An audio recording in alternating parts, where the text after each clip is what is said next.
heart. As you know, I'm Kai Ashley, and today I'm here to talk about the post that I wrote earlier on. Now, hopefully you saw it. If not, after you watch this, go back and read it. It's just on my profile beneath this. Now, the post was titled, "The Truth is What Redeems the World from Hell." Okay, so that's a really big saying, isn't it? And say hi as you come on. I'd love to know that you're here. We're a community here, so show your support and just say hi so I know who is here, and then I can say hi to you later. Okay, so here's the thing. We are so used to not speaking our truth. We are so used to thinking that if we do, something bad is going to happen. We have been made to believe that the truth is actually bad. And I can understand why, like, people have been persecuted for it. So, I mean, that sucks. But when you hold in your truth, and especially when you make up lies, you are creating a toxicity in your body that weakens you. Now, this is what I talked about in my post earlier. Let's say I divulged a little bit of a very personal story, actually, about how I used to be a liar.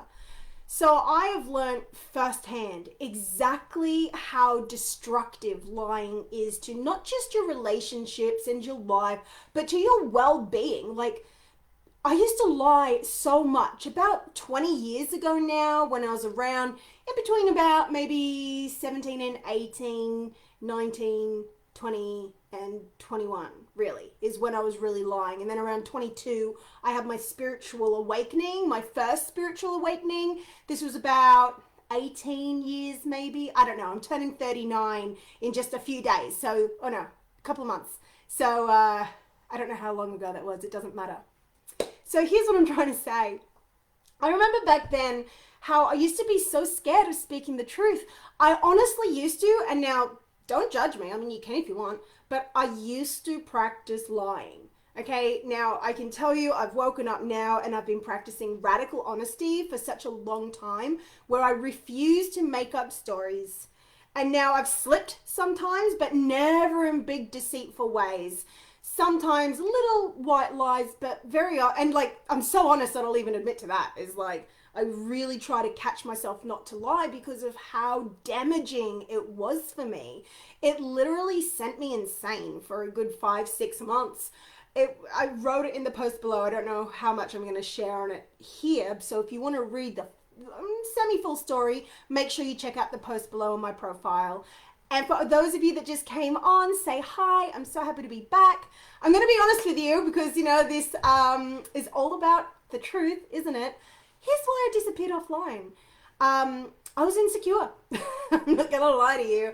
I was so insecure because I was putting on weight. My eating was out of control. I wasn't able to get a handle on it for ages. And it just kept ballooning out of weight until I was like I'm seeing like that chick, that Veruca, or no, the other one from what's it called? Willy and the Wonka Factory, where she goes really big and purple. Anyway, that's how I felt. I felt like really big and purple, like a big purple berry. And I'm like, I cannot turn up like this.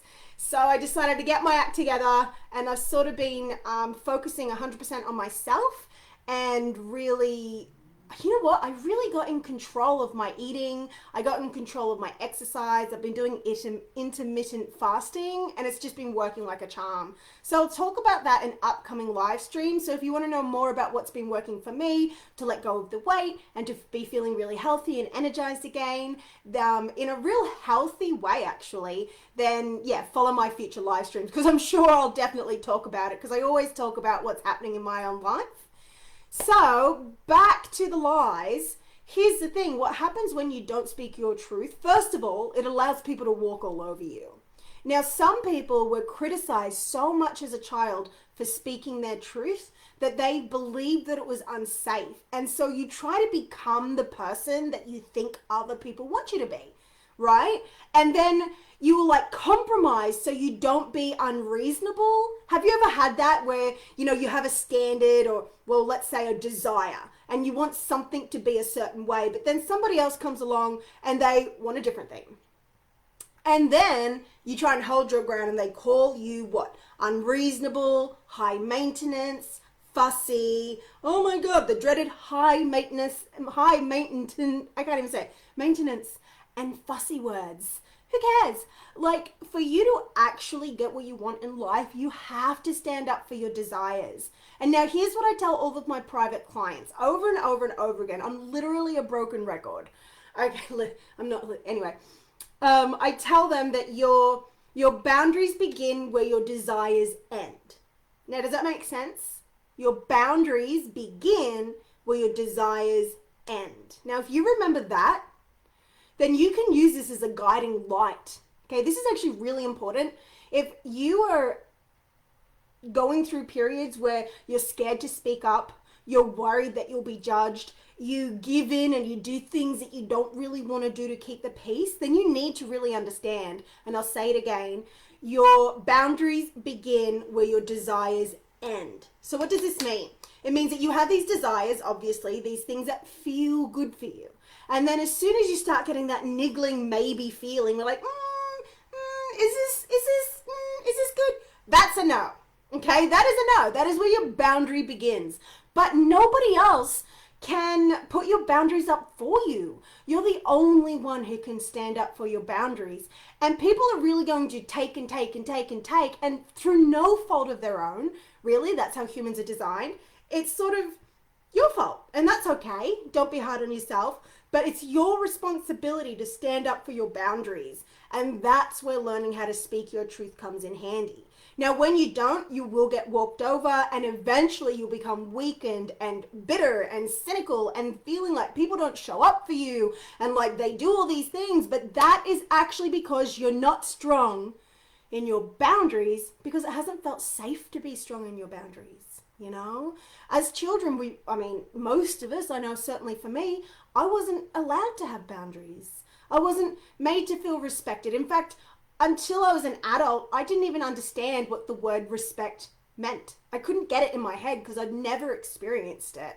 I'd literally never experienced respect. So I never respected myself, which is why I would burn my body out so much until I'd get literal chronic diseases. So I had maybe three, but two main chronic diseases in my life. The chronic fatigue, which, by the way, the doctor said I'd be sick with forever. Literally, she literally said those words. I had all the tests done. She handed me the prescription. And so naively, I said to her, so how long will I have to take these pills for? She looked at me straight face, people. I swear to you. And she said, what did she say exactly? She said, oh, always. You'll be sick with this forever.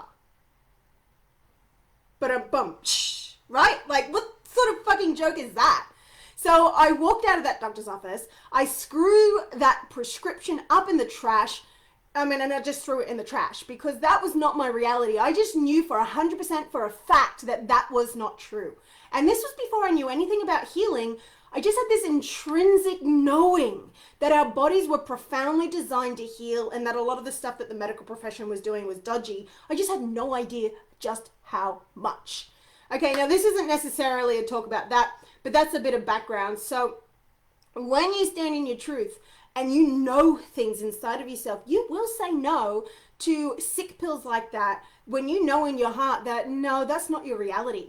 And here's the thing, I actually went home and I healed myself within 8 months. I didn't know anything about healing, but I made the intention and I had a series of synchronistic experiences, about 5 different little things that either happened or that I chose to do and change that attributed to me, whoosh, getting my energy back and becoming a superhero, like in the gym and like super fit and things like that. And I went from literally sitting there in the couch would make me tired. Like, how is that possible? I don't know, but that is what happened. And you know what? Perfect that this is coming up, because that is directly related to the lies that I told only years before that. I was constantly lying. It was like really bad. I would practice my lying. Unfortunately, I would scam people. I was very, what's the word, where you don't regret. I didn't give a fuck. I literally didn't care. Now, growing up, I was constantly bullied, I was abused, I grew up in a very unhappy place, and I was just a miserable child. And so I really, every single day, received some sort of abuse, whether it was from home to different degrees or school, which was just a living hell. Like, I can't even imagine a worse situation. Like, I mean, obviously I can. That's true. That's not true. I can. But it was really bad. It wasn't like the worst, but it was like really bad. And what this did was it gave me complex after complex where I didn't trust people, where I expected people to be mean. It turned, well, I was a total victim where I was always blaming other people for my problems and I was putting everything out into the world. And so I became really cynical. I became bitter, I became mean, I became angry, I became violent, I became an abuser, I became a scammer, I became a deceiver. I was just an all-out pretty shitty person, to be honest. And that is vastly different from the person that you see sitting here today, because I've spent about the last almost 20 years, 18 years something, since I had my first spiritual awakening and I stopped telling lies.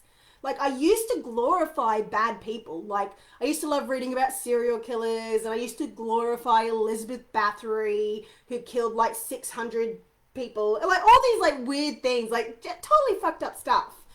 And one day, a long story about who she is, so I won't go into that, but this woman that I was talking to, I was telling her about this excitedly. And she looked at me and she went, well, I mean, I guess that's okay, but it doesn't really take that much effort to be bad. You can just do worse and worse things and it just gets easier. And she said to me, what takes a lot of effort is to actually be good and do good. And I swear, I know it sounds so obvious, but I was about 21. I was 21 at the time, I think.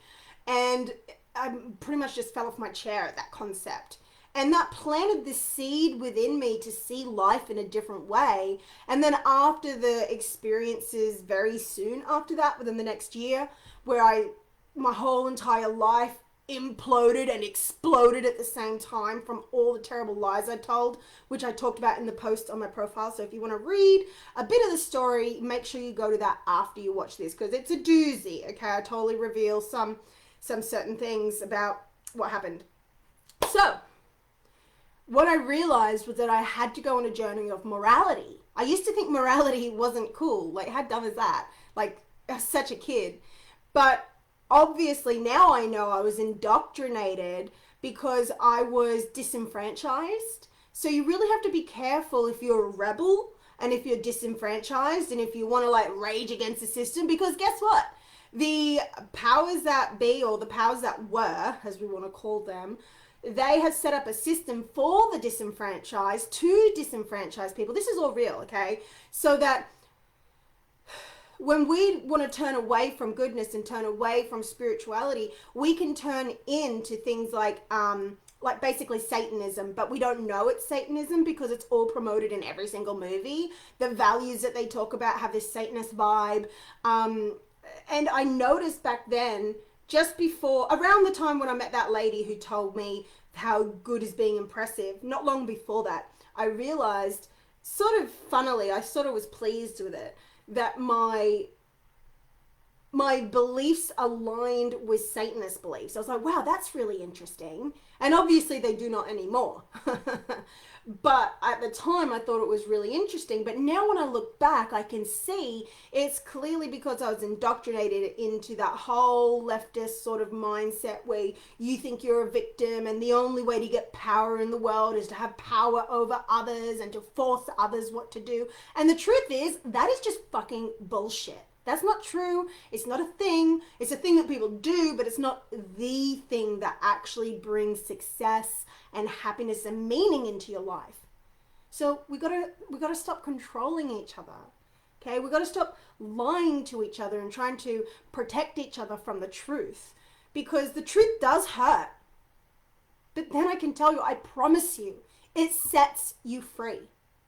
Okay, so if you have a situation where you are so scared of telling the truth because of the ramifications, I want you to know that if you hold that in and you tell a lie and you make up a story instead, it's going to bite you in the ass. Either, most likely, they're going to eventually find out about it and then it's going to be a lot worse. Or even if they don't find out about it, it's going to wear away at your psyche. Like, it has spiritual and psychic ramifications to be lying. Okay, it's a bad thing. We don't want to be lying. What about kinesiology? Have you ever done that? You know, where they do the muscle testing, whichever way it is. That one doesn't actually work for me very well. But people do kinesiology, and when you're telling the truth, your arm, you can't push it down. But when you're telling a lie, your arm, you can just push it down really quickly. And that's because lies literally weaken your system. So I'm on a little bit of a ramble just to talk about how telling the truth has greatly influenced me. And of course, you know, I'm still not perfect. Sometimes I've gotten myself into some silly situations. But really, the truth is that I use the truth as my guiding light. So if I see I have to make up a story, then I'm not going to make up a story. And what became my morality years ago was I decided that if I was going to do a thing, such as, for instance, cheat on a partner, I decided, well, either I'm going to actually do the cheating and then tell my partner the truth and then break up with them probably, because I remember one scenario where that was a decision I had to make, or I'm not going to do it because I can't tell the truth about it. And that became my guiding light. Incidentally, I did go ahead back then, but then I did break up with the guy too. But I made that decision right before I did it. I had to decide, am I going to tell the truth about this? And if I'm not going to tell the truth about this, then I'm not going to do it. And I decided I am going to do it, and I am going to tell the truth about it. Back at Burning Man, when I first got to San Francisco, funnily enough, I actually left Australia with $600, 600 Australian dollars, by the way, a one-way ticket to San Francisco and a ticket to Burning Man. It was amazing. Back in 2008 is when I left Australia, and I've been back twice for 2 short visits, one for I think 6 weeks, and then one a couple years later to get my spouse visa, because, you know, I met someone in I met my husband now in Thailand. We met each other on a beach in Thailand in a bar named Eden. Can you believe? And we only had 24 hours to meet each other before he was gone, because he was just there on holiday on the island for 1 day. But he extended his stay. Instead of going to the other island, he stayed for the entire 9 days of his holiday. So that's how we met there. I don't know why I'm telling you this. It's just coming to mind. Yes, yes, yes. So guys, if this has been helpful to you, please make sure you share. And if you're curious about the story I've been talking about, make sure you go to my profile and read the post underneath this. And in fact, you should probably go to my profile anyway, because I've got loads of awesome content there, and you can read down the list like your own little timeline of Kai. Yeah, because I post loads of transformational stuff, all with the intention to genuinely help you thrive, to help you release the blocks, to help you heal your body, to help you see the truth. And that's what I'm here for. So if you just came on, make sure you go back to the start and watch the replay. And I'd love to let you know that today is the last day to get the $250 bonus for free when you join my upcoming masterclass workshop, Retrain Your Inner Mean Girl Voice. Or guy voice. Oh God, can't talk today. Or guy voice. Either or is fine. Now you can click the link with this video for the masterclass workshop. At the moment, it's only $57 USD, live guided by me. You also, for today, wait there, no, not today only, tomorrow only. I've been saying today, but it's actually tomorrow, because tomorrow's New Year's Eve. So New Year's Eve is the last day to get the Success Accelerator program as a bonus, which don't sign up for that. That's an excellent bonus. But the real thing that I'm excited about sharing is the Retrain Your Inner Mean Girl Voice workshop, because I'm going to help you with what I call thought keys. Okay, so these are similar to affirmations, but nothing like affirmations, because they're not these mindless things that you repeat, although affirmations do have their place. But this is much better. This is you finding, for lack of a better word, the magic words, the effective words, the actual words that work to help you change your thinking, so you stop sabotaging yourself, so you stop procrastinating, so you stop being mean to yourself and making you cry with your own thoughts, if that's happening, like used to happen to me. I don't know if you know my story, but I used to have PTSD. I used to have social anxiety, chronic health issues. I was a mess. And it's this type of work, especially the energy work, but we're not doing, maybe we'll do a little bit of energy work. I don't know, but in my in-depth energy work is where the true magic happens for like the physical and the emotional healing. And this masterclass workshop is going to help you bring up what's not working in your thought processes, because a lot of what you think is positive actually is negative. You might think that you're encouraging yourself to do things by saying that you should do it, but a lot of the time that's actually you running on a program, remembering someone else's rules of what you think you should do, instead of tuning into the guidance that you're getting from God, from the divine, from spirit, whichever word you want to use, from that divine source of love. Yeah. So a big part of what I'll be teaching you is how to talk back to yourself in a way that actually works. And I'm going to be giving you a script so that you can get your thought keys together, and I'll explain more about them in the masterclass workshop. So if you want to join, go ahead and click the link in the, what's it called? The profile thingy in the description. At the moment, it's a very low cost masterclass workshop. Which is pretty crazy because I definitely could charge triple the price for the type of content that I'll be giving you and the access to me training you. I've been helping people for 10 years. I have helped thousands of people around the world. The only thing is, I just kept disappearing. So I'd help people, I'd start growing an audience, and then my own insecurities and my weight and stuff like that would get in the way, and then I'd disappear. And it was just been like this wave. And so I've been so done with that.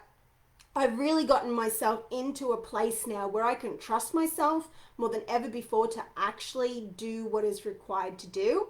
And so I want to share with you the tips and the techniques that have helped me to overcome my negative thinking, even especially the negative thinking that seems positive but secretly isn't. And I'm going to help you discover all of that in the masterclass workshop, Retrain Your Inner Mean Girl Voice. So please sign up if you're interested in the description. As I said, you'll also get a bonus program valued at $250, the Success Accelerator, if you sign up by New Year's Eve. And yeah, masterclass, super no-brainer. It's only $57 to be guided live by me. You're going to get a result. You're going to leave the class being really clear on which thoughts you need to look out for. You're going to leave the class knowing exactly what to say to yourself and how to say it, and we'll shift some energy in the masterclass as well.